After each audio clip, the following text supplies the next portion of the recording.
Wanted sa radyo. Magandang hapon mga kapatid and welcome po sa maaksyang edisyon ng Wanted sa Radyo, ang gagampi ng mga inaapi. And ngayon po ay March 5, ako po si Sherry. At makakasama po natin nag-alas 4 ng hapon natin ni JB Bernardes ng ACT-CIS Party List sa office po ni Congresswoman Jocelyn Tulfo. Magandang hapon natin ni JB. Magandang hapon sa iyo, Shari, at sa lahat po ng mga nakikinig, nanonood. Good afternoon po sa inyong lahat. Okay. Si alias Tatay and si alias Nene. Si Nene po, mga kapatid, attorney ay 17 years old. And humihingi po ng tulong na mabigyan po ng hustisya yung ginawang panggagahasa sa kanyang anak na isang content creator. May 8, 2024 po ito. Ito po ay nangyari sa Taguig. Okay, Ayan. last year, no, 2024. Magandang hapon po, Tatay at kay Nene. Magandang hapon po. Magandang Opo, hapon no? po. Sige, ito, no, yung nabanggit po ni Shari na nangyari dito kay alias Nene. Ito, sensitibo ito. Yes, attorney. Shari, pero syempre, no, kailangan po nating aksyonan to. Hindi Opo. naman maliit na krimen. Yes, attorney, madagdag ko lang po, nag-17 po ngayon si Nene, nagsimula daw po ito nung siya ay 15 years old pa 15 lamang. years old. Yes. Okay, sige. Nene, Si no, maaari Nene nyo po bang ikwento sa amin? Una po sa lahat, no, etong nirereklamo po ninyo, paano nyo po ba ito nakilala? Nakilala ko po siya nung May din po. Nung una kaming magkita, pumunta po sila ng kasama niya na vlogger. Puro vlogger po sila. Nasa swimming pool area po kami noon. May party po na naganap. Doon ko po sila unang nakilala. Then, nagpicture-picture po kami. Then, yun lang ang nangyari noon after noon. Anong taon po yan? Anong taon po ba yun? Matagal-tagal na. Tagal-tagal na rin po. Siguro, almost 3 years na rin po. Okay, ilang taon ka noon nung nakilala nyo po ito? 14 lang po. 14 ka pa lang noon. Mm-mm. Okay, so nagkakilala kayo dyan, nilapitan po nila kayo. Ano pong sumunod na nangyari, Nene? Ayun, nag-picture-picture po kami. Tinanong po ako kung ano pong pangalan ko, edad ko. Kasi parang nagandahan nga po sila sa akin. Lalo na po yung vlogger po na si Denso. Okay. So, naisip po nila, parang ewan ko, sinabi po nila sa akin na naghahanap sila ng talent. So, nakita nila ako. Kinausap nila yung tatay ko na kung pwede magkita ulit. Kasi Naghahanap sila ng talent. Yun ba yung nabanggit ninyo? Bakit? Ano to? Producer ba to? Itong... ano po siya, vlogger po siya, nag-charity po siya. And then bukod po sa content niya na yon, meron pa po siyang ibang content na ginagawa. Paiba-iba po kasi yung content na ginagawa Okay. niya based po sa So, nung naghanap po sila ng talent at ikaw nga, yung nakikita, no, yung potential po ninyo, ano yung balak ipagawa sa inyo? kung depende nga po, yun po yung sinabi ko na kunyari, mag-vlog kami, i-ano niya sa akin kangkong. Yun po ang ipabablog niya sa akin. Pupunta kami sa Sapa, mag-vlog kami doon, depende walang scripted po kasi. Talagang on wild, nagsasalita kami based sa ano namin, Okay. So, sa iniisip namin, ganun. alright, no? Now, sige, no? So, ano na po nangyari after po makausap po si tatay? Yun po, nandun po kami sa shop niya, pinapunta po kami, tinawagan po kami ni Miss Erica para pumunta daw po doon. Sino tong si Erica? Vlogger din po yun. Kasamahan niya? Mm-mm. Okay. Kasamahan po ni Sir Denso. Tapos yun po, pumunta na po kami doon. Kasi ako wala po akong idea actually kasi kakagaling ko lang po ng school noon. Then after po nung tumawag sa akin tatay ko, sabi sa akin, pupunta daw po kami sa shop. Sabi, ang akala ko naman po, pupunta kami sa shop para bumili lang ng kung alin. Or motor ba yun, gamit sa motor niya o etc. Hindi niya naman po sinabi sa akin dahil wala akong idea. So wala rin po consent ko. Then after po nun, nandun na kami sa shop. Nagulat ako, sabi ko, ito yung mga vlogger na nung nandun kami sa swimming pool ito yung nakita ko Tapos dun na po nila sinabi sa akin na, gusto mo ba gawin ka naming talent? Gusto mo ba isama ka namin sa vlog? Total naman, kailangan mo ng pagkakakitaan kasi gusto mo tumulong sa tatay mo, sa magulang mo, ganyan. And din ako napaisip naman ako na sabi ko, pwede nga naman kasi wala namang masama dito, mag-vlog lang naman kami. Tapos, pwede pa akong kumita dito ng malaki, makikilala ako, pwede akong sumikat, matutulungan ko pamilya ko. Pumayag po ako sa kasunduan nila. Okay. So, pumayag kayo maging talent nila. Yung akusasyon po ninyo, ma'am, na pinagsamantalahan po kayo, paano po napunta doon? Ayun na nga po. Hindi ko naman po talaga alam kung paano nangyari yun eh. Kasi hindi ko alam kung bakit pinagseselosan ako ni Miss Erica. Hindi ko alam kung ano rin po yung nais na gawin sa akin ni Sir Denso. Siguro po nung mga panahon na yun, pinagsasamantalahan. Nung mga panahon na yun, sa tingin ko may pagtingin na po siya sa akin kasi iba na po talaga yung mga galaw niya, kinikilos niya. Tapos minsan po may pinapakita siya sa amin yung sinisilawan niya kami ng pera, sinasabihan niya kami ng ganito ganyan. Parang nagpapasiklab po siya sa amin, ganun. Okay. Hindi lang po sa akin, sa ibang talent lang din po na babae. Opo, no? Pero yung particular po, no, na insidente na kayo nga po, nabanggit kanina ni Shari, correct me if I'm wrong, no? Ginahasa Opo. nitong vlogger po na ito. Mm. Okay. Una po sila, no? Paano po nangyari yon? Saan po nangyari? At Nangyari sino-sino po- sila, no? Kung sino yung mga Okay. involved po dyan. Nangyari po yun sa Taguig. Sa Lipas Kalsada, Taguig. So, May 8, 2024, nasa bahay po ako noon. Hindi na po ako lumalabas kasi pag madaling araw. So, biglang tumawag sa akin si Ate Erica. Tapos, tumawag siya sa akin. Wala siyang sinabi sa akin. Tumawag lang siya. Hindi siya nag-text, hindi siya nagsabi kung ano gagawin. Sinabi niya sa akin, pumunta ka sa bahay. So, ako, in-expect ko naman, bakit pupunta sa inyo? Baka siguro nasa isip ko, baka magbablog kami or baka gagawa na naman kami ng content. Pero sabi ko kasi, madaling araw na eh. Hindi naman tayo nagaganto, nagbablog ng madaling araw. Mostly, magbablog tayo mga hapon or ano. Eh, ganun naman ginagawa namin. Wala talaga madaling araw. So, doon ako napaisip, sabi ko, na baka gusto lang ako patulugin doon kasi nga baka may biglaan na naman kami lakad. Mostly ganun naman talaga po yung ginagawa namin. So, nung nagpaalam na po ako sa lola ko. Sabi ko, ma po kasi tawag ko doon, lola ko po yun. Sabi ko, baka pwede akong magpaalam sa'yo na pumunta muna kila Ate Erica kasi baka magbablog kami. Kasi pinapapunta nila ako doon ni Kuya Denso. Tapos nagtanong po yung lola ko, sabi, anong gagawin? Madaling araw na, hindi na pwede pag ganito, alam mo naman yan, delikado. Ayun nga, sabi ko nga po, oo ma, hindi ko rin alam kung bakit. Wala naman sinasabi sa akin nung nagtatanong ako kung anong gagawin Okay. namin doon. So nagpaalam po kayo. Mm-mm. Pumunta kayo doon, madaling araw nung kayo po ay tinawag. Mm-mm. Okay. Nung pagdating po ninyo doon sa kanila, sa Taguig. Ayun na nga po, nung pumunta na kami doon, wala akong idea talaga kung anong gagawin.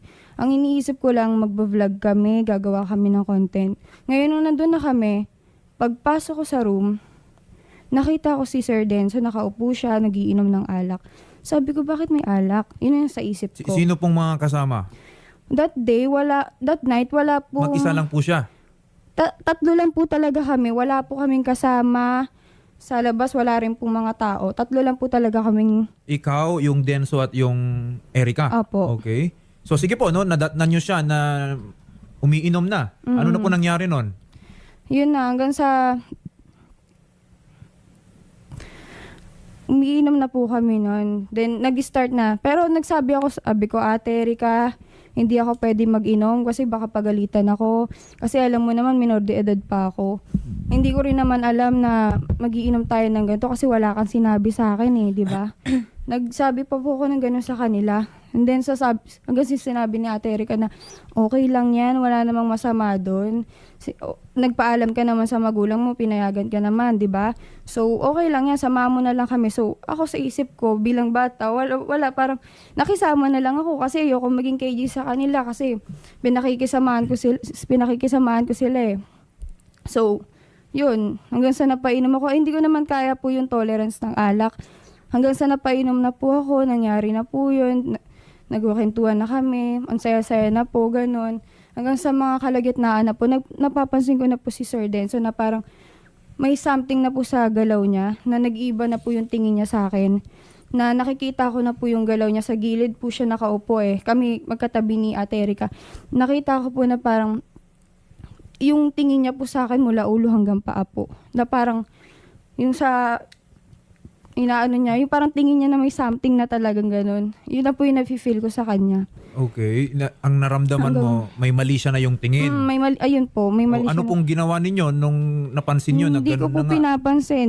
Kinakausap ko lang po si Ate Erica kasi patay mali siya lang po. Pero sa loob-loob ko kinakabahan na po talaga ako kasi hindi ko alam gagawin ko. Parehas kaming mga lasing na eh. Opo. Ayun, hanggang sa yun na nga po, nangyari na sobrang lasing na kami, nakailang alak na po kami. Si Ate Erica, hindi niya na rin po kinaya. Natulog na po sila dun sa loob ng kwarto. Isa lang po kasi yung kwarto dun. Then yung ano po kasi, dun ako natutulog sa sala. Mostly kasi dun talaga ako pinapatulog sa sala dahil live-in partner sila, dun sila sa loob. Then, yun na nga po, nung natulog na kami, na doon ako sa sala, patay lahat ng ilaw. Mostly hindi naman talaga pinapatay lahat ng ilaw doon, lalo na sa banyo kasi sobrang dilim nga po. Nasa sala po ako noon, tas si Sir Denso, tsaka si Ma'am Erica nasa loob ng kwarto. Akala ko naman po tulog na po sila dahil sa sobrang lasing. Tapos, maya-maya po, syempre ako nakatulog na. Hindi ko rin naman nakaya yung tolerance ng alak. Pero may onting ano pa rin naman ako noon, onting Ma'am, pakiramdam. para po medyo mapabilis pa tayo. Ano na Oo. pong nangyari? Next na nangyari, ma'am? May napapansin po, or may naririnig or may napapansin po ako na parang may kumakaluskos, gano'n. Parang parang yung sa door, may bumubukas ng onti-unti, pero hindi ko po pinansin yon. Hanggang sa maya-maya po, nakatulog na ako ng tuluyan. Siguro, pag labas ni Denso, nakatulog na kasi ako nun eh. Bigla po ako may naramdaman na parang umaano sa hita ko. Mahawak. Umahawak po sa hita ko. Pataas po. Siyempre nararamdaman ko, na unti-unti ako nagigising, nararamdaman ko, ang bigat po ng Okay. Hanggang sa pagdilat ko po, nakita ko siya, nakapatong na sa akin. Siyempre ako, sa sobrang gulat ko, napasigaw ako. Then, pagkasigaw ko po, binusalan niya po yung bibig ko. Then sabi ko, ginano ko yung kamay niya, sabi ko, Kuya, ba't ganyan? Bakit gumaganya ka sa akin? Tapos sabi niya, huwag ka maingay. Kasi baka magising yung ate mo. Tapos nagsisigaw ako. Akala ko naman po, naririnig ako ni ate, hindi po pala tulog na tulog po siya dahil sa kalasingan. Hanggang sa ginawa niya po, tinulak niya po ako, hinawakan niya yung dalawang kong kamay. Then, doon niya na po ako pinagsamantalahan. Hinalikan niya ako sa labi, sa leeg ko, sa ano ko po. Hanggang sa yung kamay niya po, hinimas-himas niya po yung ano ko. Then, pababa po sa ano ko. Okay. Maraming nagtatanong, attorney, no? Bakit simula 15 years old ka pa lang nangyari na tong incident na to? So, bakit ngayon ka lang daw naglakas ng loob Ano po pumunta sa kasi, amin? wala po talaga akong lakas ng loob. Bukod sa bata pa po ako noon. Hindi ko po alam yung dapat kong gawin, ang dapat kong gawin sa nangyaring yun. Kasi takot na takot po ako. Kasi nagsabi po si Sir Denso sa akin na wag daw po ako mag-ingay, wag daw po ako magsalita. Kasi yung sahod ko nga daw po, hindi niya daw po ibibigay. Then, bukod pa po doon, matatanggalan daw po ako ng trabaho. Then, nagsabi siya sa akin na may hitman daw. May Ganon. pananakot Opo. na ginawa po sa inyo. Pero, di ba, pagka kinabukasan po noon, nung pangyayari po na yon, kung tatlo kayong nandun sa bahay, meron pa rin yung isang babae, si Erica. Nung nangyari na po ba yon at nagising tong si Erica, kinabukasan, nabanggit niyo po ba sa kanya yung Gusto ko na pangyayari? po sana sa kanyang banggitin, kaso sa sobrang takot ko, sa kakaisip ko sa mga sinasabi sa akin ni Denso, wala akong lakas ng Wala loob kayong dahil- pinagsabihan? Wala po. Nilihim ko yun.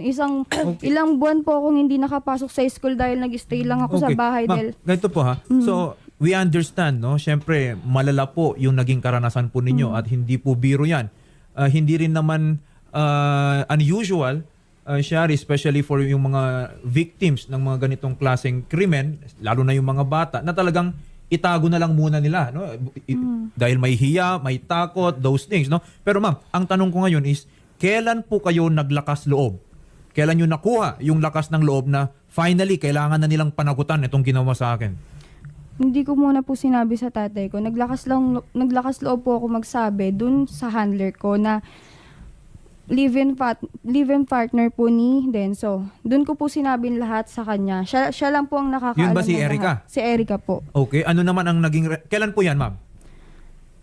Siguro po after 5 days. After 5 Ay, hindi, days? weeks po pala, sorry. 5 weeks? Okay. Ano pong reaction nung Erica? Nagalit po siya, nagulat po siya sa nangyari. Hindi po siya makapaniwala. Una nga po sinasabihan niya ako na baka nagsisinungaling ka lang, baka ginagawa mo lang yan dahil gusto mo nang umalis dito sa pagbablog. Sabi ko, hindi po ate, tinanggap ko to nung una. Sabi ko, buo yung loob ko nung Wala yung po kayong inoffer niya naging sa akin to. relasyon nitong si Denso? Wala po. Yun ang binibintang niya sa akin. Yun ang sinasabi niya. Na Okay. baka kasi nagkarelasyon Alam mo, kayo. Shari, no? Kahit naman sabihin natin no, na may relasyon nung panahon po na iyon, kung 15 years old, or 14 Hindi years ko old, pa sabi mo, kaya no, gawin. nagsimula ka, that's still statutory rape. Okay? Ibig sabihin po, pag statutory rape, regardless kung meron pong consent, yung babae, it is the law itself which inflicts the punishment. No? Pero, ma'am, ito po mabigat po yung mga paratang no na nabanggit po ninyo sa amin laban dito kay Denso no yung nabanggit po ninyong vlogger kanina Then sa Tambiahero. Ito nabanggit na harapin na lang daw sa korte. Okay? Kasi ma'am no ito may inabot sa akin si Shari kanina na medical legal report which confirms na meron pong shallow healed laceration. Okay? Although ito is ngayon mo na lang kinuha. Opo. 2026. Opo. Okay. Well, sige, no? Ganito I will have to be honest with you, no? In so far as tong medical legal report na ito, kung nangyari kasi siya ng 2024 at 2026 yung medical legal report natin, masyado na pong mahaba yung nalipas na panahon. Wala po ba kayong naunang medical legal report Nung time na yan? nung time na Wala yon? po. Okay. Wala po kasi kami So, nagawa nun. baka ang tanong siguro ng mga netizen, Shari, makakasama ba kay alias Nene kung wala siyang medical legal report nung panahon po na nangyari po na yun? Hindi po, no? Hindi naman po totally indispensable ang medical legal report sa pagpapatunay po ng mga ganitong kaso kung yung testimonya po ni alias Nene, later pag umabot tayo sa korte, i-cross-examine siya ng mga abogado at masasagot po niya no ng consistent tama yung mga kanyang naratibo sasapat din po yon sa pag-convict po no dito sa mga akusahan ni Nene no pero base doon sa mga nangyari na yon ma'am eto lang no ilang beses po nangyari ito Actually, yung ni-rape niya ako, isang beses lang po nangyari yun. yun po yung May 2024 Opo. Pero yung inaya niya po ako, maraming beses po nangyari na inaaya niya ako pero hindi natuloy. Isang beses lang po nangyari na inaya niya ako na sumama ako sa kanya. Nung sinabi niya sa akin na pupunta nga daw po kami sa hotel para kumain, sabi ko naman po, kung sa hotel kuya, kakain tayo doon. Bakit sa hotel po? Sinabi Okay. niya naman po sa akin na hindi, doon lang yung place na pupuntahan natin. Pero mag-vlog naman tayo Ma'am, after. pag sinabi po ninyo na maraming beses na kayo po ay niyaya Maraming beses niya na ano po. yan labas tayo ganun lang or Opo, explicit talagang specific, particular yung sinasabi niya na niyayaya ka niya for anong klaseng gawain? Niyayaya niya po ako lumabas siguro para gusto niya makipag-date sa akin. Mga Gusto niyang- invitation. Opo, ganun Okay. po. Pero yung mga yaya naman niya yun, hindi niya agad-agad na sinabi na sexual yung kanyang intensyon. Wala naman pong ganun. Hindi naman po agad ganun. Okay. Pero Yun lang parang ang dating feeling- na po sa inyo. Opo. Kasi nga, sabi nyo nga kanina, ba't naman sa hotel kung kakain lang? Okay. Kailan nyo po nabanggit sa tatay po ninyo itong mga pangyaring ito? Siguro si tatay po, attorney, sir, may gusto po kayong sabihin. Sige Opo. po. Nalaman ko lang po nitong February 23, 2026.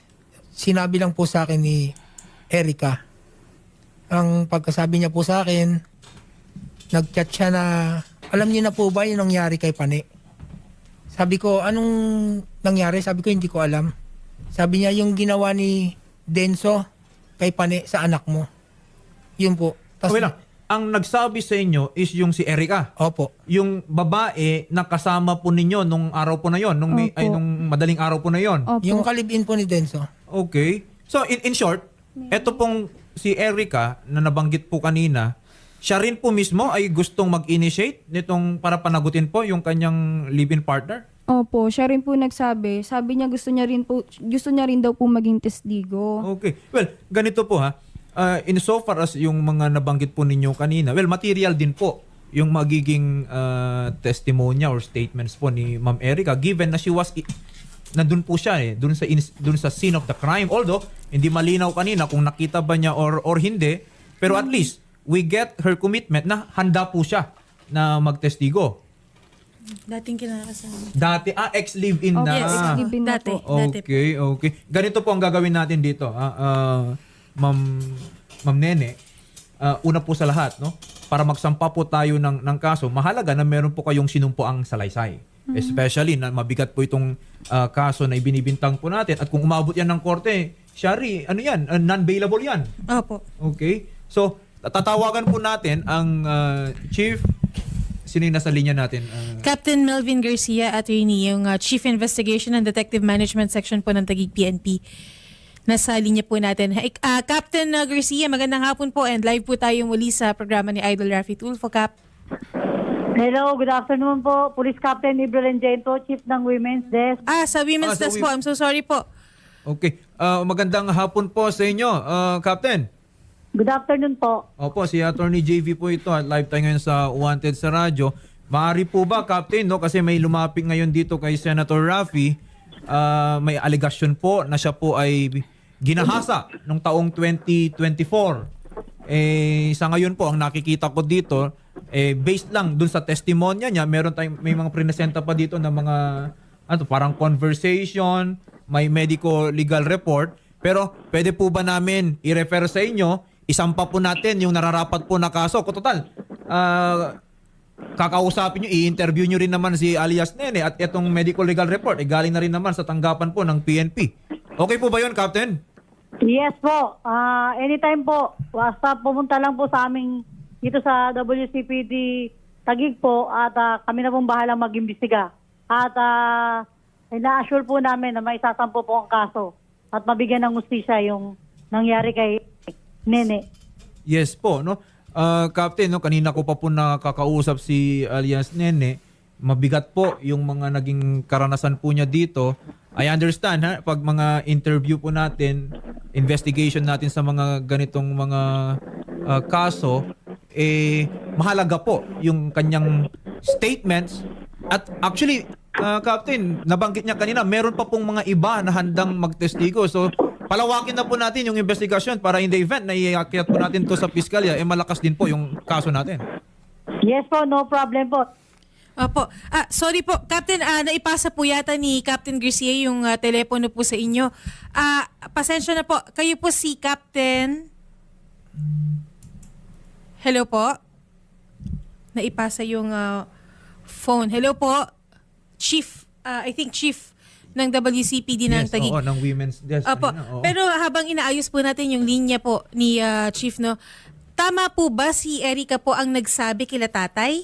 Opo. So, nalaman lang po ng mga parents dahil si Erica na dating live-in partner ni Denso Tambiahero yung nagsabi sa nanay at tatay ni Nene. At sinabi lang yan parang 2 weeks ago. Tama Yes, po ba, kaya tatay? medyo napatagal din po. Nung sinabi po sa akin, agad ko po siyang pinuntahan sa lola niya. Kinausap ko po. Okay. Tapos, doon na po siya umiyak. Umamin na po siya ng ginawa sa kanya. Okay. Kaya ito na po yung nagtulak sa inyo na kumuha nitong mga Opo. medical legal reports. Kasi syempre, bilang tatay, gusto po ninyong mapanagot. Yung may Opo, gusto ko kagagawan pong po dito. pagbayaran niya yung ginawa niyang pangahalay sa anak ko. Apo. Yun po bang inakusuhan ni alias Nene, nakausap ninyo nung kayo nabalitaan po ninyo itong nangyari? Hindi pa po. Hindi na. Alias Nene, kailan nyo pa po huling nakausap itong ano pangalan nun? Denso? Matagal na po, siguro last 3 years or 2 years po. Hindi na po kami nag-uusap simula nung nangyari po yun. Ang sabi po ni Erica, umuwi na daw ng probinsya, umalis na rito para takasan yung ginawa sa kanya. Tapos Okay. lahat yung mga video niya po, pinagbubura po. Well, hindi po yan matatakasan, especially na kung yung testimonya, yung mga statements ni alias Nene will be clear on themselves. Ipapaimbestigan naman po natin ito, kailangan pong harapin, no, yung mga ganyang klase po ng mga akusasyon. Opo. Okay? Kaya ganito po, no, ang gagawin natin, no, alias Nene, no. We understand, no, yung naging karanasan po ninyo naging mahirap po sa inyo. Kaya we cannot blame you kung itinago nyo po muna. Hindi po ninyo binanggit kahit kanino. Kasi, Shari, yung mga ganitong mga bata, no, mga biktima, talagang they are very scared, no, dun sa mga ganitong pangyari. Pero, ang tanong siguro is, kung nangyari po ba yan noong 2024, pwede pa rin po ba yan i-file ng 2026? Nakita ko kanina, may nagtanong kanina sa mga netizens natin. Ang sagot po is yes. Pwede po yan i-file 2026, pwede pa nga po yan next year. Ang prescriptive period po ng crime of rape is 20 years. 20 years. Okay? Malinaw po yan sa batas natin. Pag capital punishment po, 20 years po. Kaya hindi po pwedeng sabihin na, bakit ngayon ka lang nagsumbong? Bakit ngayon ka lang nag-file? Bakit ba? Sabi naman ng batas, 20 years ah. Okay? Kung tutusin, kung i-compare natin sa 20 years, ilang taon na lang ba nakalipas? 2024? 2 taon pa lang naman. Okay? So, para lang po maging malinaw sa mga netizens po natin, ang atin pong, kung ang isasampang krimen, no, base po dun sa investigasyon na gagawin ng ating Women's Desk Taguig PNP is the crime of rape, 20 years po. Pwede. Pasok na pasok po dun sa prescriptive period. Okay? Ang tanong din dyan na pwedeng i-erase later on is, bakit naman wala kang pinagsabihan kaagad-agad? Okay? Sino ba ibang nakakita? Meron ka bang maituturo? Yung bang Erica na yan, nakita ba niya mismo yung pangyayari? Shari, ang ating pong... nandiyan si Erica pala. Nasa linya na po Makakausap natin. Opo. Erica, magandang hapon po sa inyo. Ma'am Erica? Yes po. Ayan, Ma'am Erica. Hi Ma'am Erica, live po tayo ngayon sa programa ni Idol Raffy Tulfo. Kakausapin po kayo ni Attorney JV. Okay, Attorney. Yan. Ma'am Erica, magandang hapon po muli. No? Nabanggit po kanina ng tatay ni alias Nene na kayo po yung nagsumbong sa kanya doon sa panggagahasa, no? Pananamantala kay alias Nene noong 2024. Tama po ba yun, Ma'am Opo. Erica? Apo. Okay. So, alam po ninyo na may nangyari talaga nung Mayo 2024? May nangyari po pero hindi po sila sinabi na ginahasa talaga siya. Okay. Ano po yung, at least, no, base lang po doon sa kaalaman po ninyo, ano po yung nalalaman ninyo nung Mayo 2024 na insidente? Yung ano lang daw po, yung... Ano, pwede po ba sabihin yon? Ang Alin po, ma'am? Yung nangyari po, pwede po sabihin? Yung mga... Opo, na-mention din naman po ni Nene. Ang mas maganda lang po, manggaling po sa inyo mismo, Miss Erica. Apo. Opo. Apo. Yung nangyari po ng gabi na yon, Opo. apo. Pinasok yung ano po sa private part. Okay. So, you confirm, Ma'am Erica, na meron ngang nangyaring panggagahasa? Apo. Okay. Sinabi niyo po, Oo, kasi at least, Shari, tumutugma dun sa nabanggit po kanina ni alias Nene. Pero, I think, hanggang dun lang muna, no, yung tatanungin muna natin kay Ma'am Erica, kasi iimbestigahan naman po yan ng ating kapulisan. Po. Pero Ma'am Erica, kayo po ba ay handang tumestigo in the event na si alias Nene is magsampa po ng kaukulang kaso? handa po. Okay. Ayan naman pala no? Sige po Ma'am Erica, wag niyo pong patayin yung linya. Kakausapin din namin kayo after this. We will coordinate with Captain Ibrahim Hain ng Chief Women's Desk ng Taguig PNP. No? So, tatay at alias Nene, no? Ang gagawin po natin ngayon, yung statements po ni alias Nene, kailangan po niyang panumpaan po yan para sa piskalya para maisampa po, no, yung kaso laban dito sa inaakusahan po nila na si Denso. Okay? Sasagutin po yan. No? Bibigyan po ng panahon para sagutin yung mga akusasyon laban po sa kanila at pagdedesisyonan po yan ng piskalya kung aabot po tayo sa korte. Okay? Nabanggit ko naman na kanina, Shari, no, yung mga consequences. Kasi 2 taon na yung nakalipas. Okay? Pero hindi po yon substantial na makakapekto po sa ating kaso. Pwede pa rin pong patunayan. Okay? Yung mga nangyari po dito kay Nene. alias Nene. Opo. O baka may katanungan pa po kayo, tatay at Nene. Tay, may nais po kayong itanong or sabihin?